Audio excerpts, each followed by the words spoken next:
Matapos ang PBA at Maharlika Pilipinas Basketball League, naglalaro naman ang tinaguriang Pinoy Sakuragi sa Pilipinas Super League President's Cup 2024. Yan ang ulat ni Darren Oclares ng PTV Sports.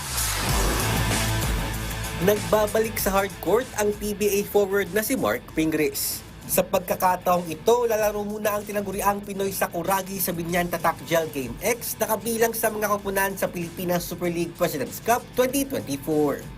Nitong Miyerkules agad na sumabak si Pingris para sa Binyan kontra sa Taipan, Bulacan, kasama ang ilan pang former PBA players tulad na JJ Helterbrand, KG Canaleta, Mac Cardona at Carlo Lastimosa.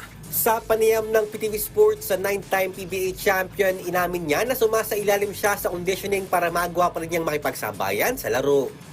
Adjustment, ito mas nagpa-kondisyon dahil mas mga bata yung nakakalaro namin dito. Kailangan ibigay mo yung best mo para gayahin ka ng mga bata. Agad namang nagpakitang gila si Pingris sa unang dalawang quarter kung saan siya nakapagtala ng 5 puntos at 3 rebounds. Pero maaga siyang na-eject nang makuha niya ang kanyang ikalawang technical foul. Nangako naman si Pingris na babawi siya sa kanyang mga sunod na laro. Gusto ko palang pasalamatan si Boss Monjing sa pagkakataon na pinaglaro kami sa team na to. Boss, the best ka. Sorry, babawi ako game 2, promise yan.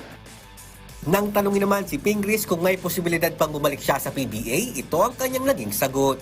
No, I think tapos na ako doon. Dito na siguro dahil mas nag-enjoy na rin ako dito. Nandito yung mga kaibigan namin. Lahat kami ng mga PBA Moto Club nandito sa Binyang. Sa kabila man ng kawalan ni Pingris, nalaig pa rin ang Binyan kontra sa Bulacan 64-48 para makuha ang kanilang unang panalo sa torneo. Darren Oclares para sa Bayan.